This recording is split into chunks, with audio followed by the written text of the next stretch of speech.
বর্তমান জেনারেশন ওই যে বড় বড় হাম কর্ম সেই কর্ম এই নেতৃত্ব পছন্দ করে না। বর্তমান জেনারেশন তার কাজ চায়, দেখতে চায়। এই যে ইয়াং জেনারেশন সিলেটের বেকার, আপনি দেন হসপিটাল করে দেন, আমার ইয়াং জেনারেশনে শত শত লোক চাকরি পাবে। সিলেটের মধ্যে আপনি যদি রাস্তাঘাটে হাঁটেন, যতটা হসপিটাল আছে সব কমার্শিয়াল, সব কমার্শিয়াল এলাকায় করছে কমার্শিয়াল ভাবে, শুধু টাকা কামানোর জন্য, সেবা দেওয়ার জন্য না। তো আমি চাচ্ছি একটা হসপিটালের সেবা দেওয়ার জন্য, সেখানে আমি আমার জায়গা, আমার জমির দামটা যে মিনিমাম হলে প্রায় যে 25-30 কোটি টাকা জমির দাম হবে, আরো 50 কোটি টাকা যদি আমি এখানে ইনভেস্ট করি, অলমোস্ট 100 কোটি টাকার মতন হয়ে যাবে। ওরা তো এই ভাষাটা ইউজ করলে তো অনেক খারাপ ভাষা হয়, যার কোনো পরিচয় নাই, পরিচয়হীন। এরা তো আমার মনে হচ্ছে পরিচয়হীন সন্তানেরা, কারণ এরা তো শাহজালাল সাহেবের উত্তরসূরি না, কারণ শাহজালাল সাহেবের তো ইয়ে ছিল না, সন্তান ছিল না। তো বিগত 700 বছর থেকে তারা লুটপাট করে খেতে খেতে এক একটার পেট কিন্তু ডেগের মতন মোটা মোটা হয়ে গেছে। ওদের ঘরের মধ্যে দেখবেন শুধু অস্বস্তি, দেখবেন সব ধরনের রোগ ওদের ঘরের মধ্যে।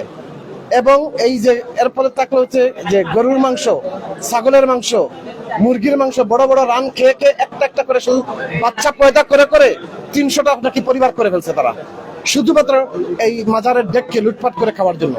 এবং আমি মনে করি এটা ইমিডিয়েটলি স্টপ হওয়া দরকার, এবং এটাই স্টপ হতেই হবে। আমরা শুনেছি যে 6 একর জায়গা এবং 50 কোটি টাকা দিয়ে একটি আন্তর্জাতিক মানের একটা হসপিটাল করতে চাচ্ছেন, এই বিষয়ে যদি বলতেন। পাশাপাশি এই যে মাজারের যে টাকাগুলোকে আসলে কিভাবে কাজে লাগানো যায় জনগণের কল্যাণে, কোনো প্রস্তাবনা আপনার আছে কিনা? দেখেন, যে কোনো জিনিস এটার জন্য একটা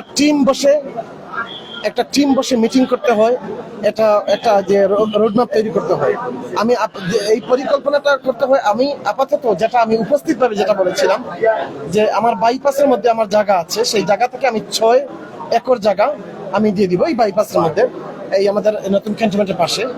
2 নম্বর যে জিনিসটা, আমি নিজে 50 কোটি টাকা অবদান রাখবো।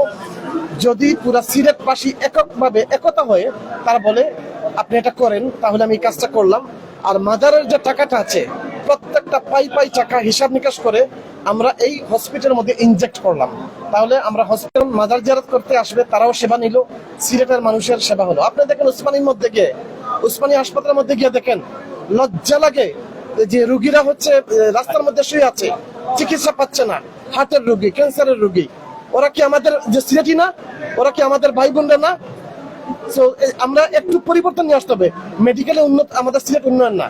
সিলেটের মধ্যে আপনি যদি রাস্তাঘাটে হাঁটেন, যতটা হসপিটাল আছে সব কমার্শিয়াল, সব কমার্শিয়াল এলাকায় করছে কমার্শিয়াল ভাবে, শুধু টাকা কামানোর জন্য, সেবা দেওয়ার জন্য না।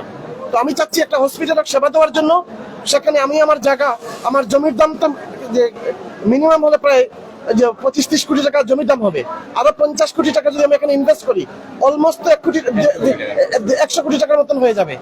তো আমার কথা হচ্ছে, এখন শাহজালালের যে মাজারের যে টাকাটা আছে, এই টাকাটা কিয়ামত পর্যন্ত এটা গণনা হতে হবে, কিয়ামত পর্যন্ত এই টাকাটা গুনতে হবে একদম, এবং প্রকাশ্য গুনতে হবে।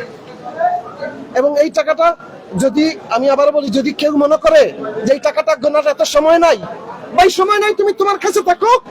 এখানে যে মানুষ আছে এরা হলো এখানে টাকাটা গণবে, গোনার পরে এই টাকা থেকে তাদের যে শ্রমের টাকা দেওয়া হবে, ঠিক আছে? যারা গণবে, গোনার পরে এই টাকা থেকে যে মানুষগুলো কষ্ট করলো 2 ঘন্টা 4 ঘন্টা একদিন নিয়ে, তাদেরকে এই টাকা থেকে তাদের শ্রমের টাকা দেওয়া হবে, যাকে বলে সম্মানী দেওয়া হবে। আর এই টাকাটা, মাজারের টাকাটা, আমি বলতেছি এই টাকাটা যেন আর লুটপাট না হয়, এই টাকার জন্য লুটপাট না হয়। আর তারা যদি মনে করে যে তারা কখনো এই টাকা নেয় নাই, এই যে কিছু কিছু নতুন কথা আসতেছে, সমস্যা নাই, সরকার তদন্ত করুক। তারা যদি নির্দোষ হয় তারা তো নির্দোষ, আর নির্দোষ যদি না হয় তাহলে তারা ক্রিমিনাল।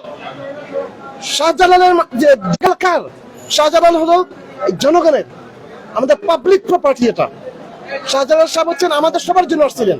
এই মাজারে যে টাকা আসবে এটা পাবলিকের টাকা, এটা 300 বছর থেকে ওরা ডাকাতি করতেছে, 700 বছর থেকে ওরা ডাকাতি করতেছে, চুরি করতেছে, ওরা বাচ্চা পয়দা করতেছে, একটা একটা করে পয়দা করতে করতে 300টা পরিবার নাকি করছে, এখন 300টা পরিবার এই মাফিয়াদের মতো লুটপাট করতেছে। ওদের পেছনে আপনি দেখেন রাজনৈতিক মাফিয়া আছে। আবার যদি খাদেমদের দায়িত্ব দেওয়া হয়, কার কাছে খাদেমদের আবার দায়িত্ব দেওয়া হয়, তাহলে কি আপনার কি মন্তব্য এই ব্যাপারে, অভিমত? আমি পুরা সিরাপ নিয়ে আসে ওই ওদেরকে সবগুলোকে ধর্ম, এবং এর পিছনে শক্তিগুলা কি, ওই শক্তিগুলা ধর্ম। আমার কথা হচ্ছে, আমাদের সিলেটের মানুষ ঐক্য পছন্দ করে, একতা পছন্দ করে। আমাদের সিলেটের মানুষ হচ্ছে শান্তিপ্রিয় মানুষ। আমি অবাক লাগে কি কারণে আমাদের একটা নেতা ওই বুথের কারণে মানুষগুলো কেউ একটু দাঁড়ায় না। এই যে আপনি দেখেন মাদ্রাসা আছে, মাদ্রাসাটা তো ডেভেলপ করা যেত, মাদ্রাসার ডেভেলপমেন্ট হচ্ছে না। তো এই মাদ্রাসার মধ্যে প্রত্যেক মাসে 1 কোটি টাকা মতো খরচ হয়। আমি বুঝি না আমাদের নেতাগুলো কি করে, শুধু বুথের জন্য তারা এগুলো নিয়ে কথা বলে না, কারণ তাদের বুথ ব্যাংক নষ্ট হয়ে যাবে। আমাদের পরিবর্তন আনতে হবে। আর বর্তমান জেনারেশন ওই যে বড় বড় আমি করবো সেই করবো এই নেতৃত্ব পছন্দ করে না। বর্তমান জেনারেশন তার কাজ চায়, দেখতে চায়। এই যে ইয়াং জেনারেশন সিলেটের বেকার, আপনি দেন হসপিটাল করে দেন, আমার ইয়াং জেনারেশনে শত শত লোক চাকরি পাবে। এই মাজারের টাকা যারা লুটপাট করতেছে আর যারা গণার বিরুদ্ধে, আমি তাদের এগেইনস্টে আমি দাঁড়াবো। কেন? এটা গণতে হবে, কিয়ামতের আগ পর্যন্ত প্রকাশ্যে গণতে হবে, একদম সব দিয়ে একটা করে নোট দিয়ে গণতে হবে। আপনার একটি প্রসঙ্গ একটা আছে যে আব্বাসী হুজুর নিয়ে দেখা আপনি একটা পোস্ট করেছেন, এই বিষয়টা নিয়ে আসলে আপনার? দেখেন, আমি আব্বাসী হুজুরকে উনি অনেক বড় একজন স্কলার, ওনার বাবা ছিল আরো বড় একজন স্কলার। এরা আমি অসম্ভব আলিম ওলামাকে শ্রদ্ধা করি, আমি নিজে একজন আলিমের সন্তান, আমি অসম্ভব শ্রদ্ধা করি। এবং হুজুর যে কথাটা বলছে আসুন্নাহ ফাউন্ডেশন নিয়ে, দেখেন আসুন্নাহ ফাউন্ডেশন আমিও দান করি মাঝে মধ্যে, বাট আমি ওনাদেরকে জানাই না। আসুন্নাহ ফাউন্ডেশনের হুজুর কিন্তু আমি আমার মাঝে মধ্যে যে যখন তখন আমি দান করি অল্প অল্প, পরিচয় না দিয়ে। বাট কথাটা হচ্ছে, যখন আপনি যে হোক, আপনি যে মতবাদের হোক, সেটা সুন্নাহ মতবাদের হোক, আব্বাসী হুজুরের মতবাদের হোক, আমাদের যে কোনো মতবাদের হোক, আপনি যখন একটা সমাজের উন্নয়নের জন্য, গরিব অসহায় মানুষের জন্য কাজ করবেন, তখন আমরা এটাকে সাপোর্ট করব, এনকারেজ করব, উৎসাহ দিব। তা না দিয়ে আমরা যখন এর বিরুদ্ধে কথা বলি, তখন কিন্তু সমস্যা। এরপরে আমি আব্বাসী হুজুরকে আমি মনে করি অনেক বড় স্কলার, ওনার অনেক ডিবেট আছে, অনেক ভালো ভালো উনি করতে পারে। কিন্তু আপনি ওনার বডি ল্যাঙ্গুয়েজটা দেখবেন, উনি যখন কথা বলে ওনার চোখের দিকে তাকবেন, একটা চোখ এরকম লাফায়, ওনার বডি ল্যাঙ্গুয়েজের দিকে তাকাবেন, হিংসায় মানে জ্বলতে জ্বলতে মরে যাচ্ছে। উনি কিসের উপরে তো হিংসা আমি নিজে জানি না, আমি নিজে জানি না। উনি যে কোনো বিষয়ে কথা বলে, যে কোনো বিষয়ে ফতোয়া দিয়ে, যে কোনো মানুষের ওই সুযোগ পাইলে আমার কাফির ফতোয়া দিয়ে দিবে। মানে এই মানুষটা হচ্ছে এরকম। আমি উনাকে অনেক বড় একজন যে স্কলার মানে আমি বিশ্বাস করি, বাট আমি মনে করি ওনার একটু মানসিক চিকিৎসা করানো দরকার, কারণ এই উনি উল্টাপাল্টা কথা বলতেছে, এটা ঠিক না। আমি এটা ওনার প্রতি অনেক আমার শ্রদ্ধা, সেই শ্রদ্ধা থেকে বললাম। আমরা একটু শুনতে চাই আসলে যে আমরা দেখছি যে সোশ্যাল মিডিয়ায় একটা বিষয় আলোচিত হচ্ছে, আপনি ভয়েস রেজ করছেন সিলেটের বিষয়ে, কিংবা সিলেটের উন্নয়নের ব্যাপারে আপনি যেটি বললেন যে আপনার কিছু চিন্তা ভাবনা আছে, পরিকল্পনা আছে, অনেক ইস্যু নিয়েও আপনি কথা বলছেন। আপনার যতটুকু আমরা জানি যে আমাদের HPM এর সাথেও একটা সুসম্পর্ক আছে, একটু গুড লিস্টে আছে। তো এইটা কি কোনো ইঙ্গিত দেয় কিনা যে আপনি আগামী সিটি কর্পোরেশনের মেয়র পদে ইলেকশন করার ব্যাপারে? দেখেন, আমি এটা প্রকাশ্যে বলতে পারি, হ্যাঁ, মাননীয় প্রধানমন্ত্রী আমাকে চিনে, আমি বিশ্বাস করি আমাকে হয়তো স্নেহ করে, বিশ্বাস করি। এবং আমি ওনার সাথে আমার কোনো রাজনৈতিক সম্পর্ক না। অনেক বিষয়ে আমি ওনার সাথে আমি যোগাযোগ করি, আমি কখনো কোনো পলিটিক্যাল ভাবে আমি ওনার সাথে যোগাযোগ করি না। আমি হয়তো ওনার একজন ছোট ভাইয়ের মতন বলেন, অথবা হয়তো একজন ছোটখাটো একজন কর্মী হিসাবে আমি আমার মতন করে ওনার সাথে আমি ডাইরেক্ট যোগাযোগ করার চেষ্টা করি। আমাকে এই রাজনীতি নিয়ে আমার ওনার সাথে যখন রাজনীতি নিয়ে কথা হয়েছিল একদিন একটা কফি টেবিলে, এবং সেই কফির বিলটা ওনার পকেট থেকে উনি নিজে পে করছে আমার জন্য, আমাকে বিল দিতেও দেয় নাই। সেই সময় আমি ওনাকে বলছি আমি রাজনীতি পছন্দ করি না, আমি রাজনীতির মধ্যে থাকতে চাচ্ছি না। সিলেটের মেয়রি যে নির্বাচনটি আপনি কথা বলতেছেন, এটা তো রাজনীতি না, এটা তো সিলেটের মানুষের জনকল্যাণের জন্য। এখন আমি আজকের তারিখ পর্যন্ত আমি সিদ্ধান্ত নেই নাই, কালকের তারিখে কি হবে সেটা বলতে পারি না। আমি আপাতত কোনো সিদ্ধান্ত নেই নাই।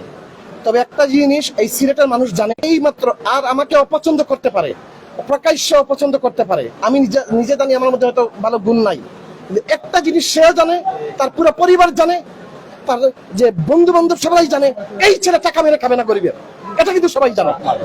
এই জিনিস সবাই বিশ্বাস করে, এটা জানে যে এই ছেলে কারো টাকা মেরে খাবে না।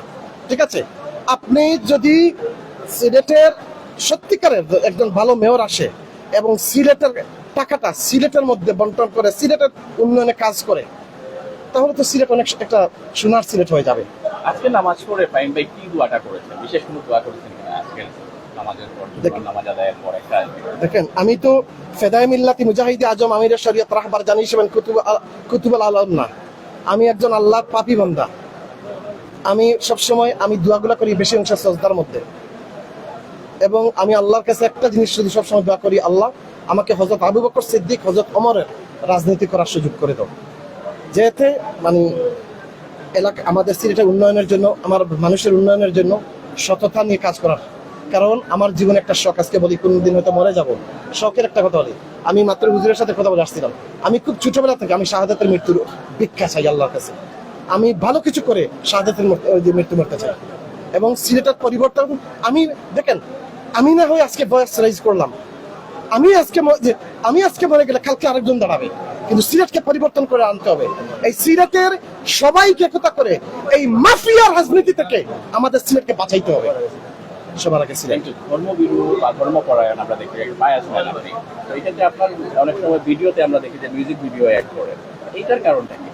আমি মিউজিক এড করি, দেখেন অনেক সময় মাঝে মধ্যে ভিডিও, আমাদের যে এখন হচ্ছে 21st সেঞ্চুরি 2026, আমাদের ইয়াং জেনারেশন কোনটা খাবে, আমি সেটা তাদের ব্যাপারটা যে মাথায় রেখে আমি কিছু যে কন্টেন্ট হয়তো দেই, এবং প্রত্যেকটা গানের মধ্যে হোক, মিউজিকের মধ্যে হোক, আমার আল্লাহ বিরিতা থাকে, মানুষকে মোটিভেট করার কিছু না কিছু শব্দগুলো থাকে। এটা হচ্ছে মাজারের যে কমিটি, ব্যবস্থাপনা কমিটি হয়েছে, হ্যাঁ, অনেকেই আছেন, অনেকেই নাম শোনা যায়নি, অনেকেই হয়তো ডিজার্ভ করেন।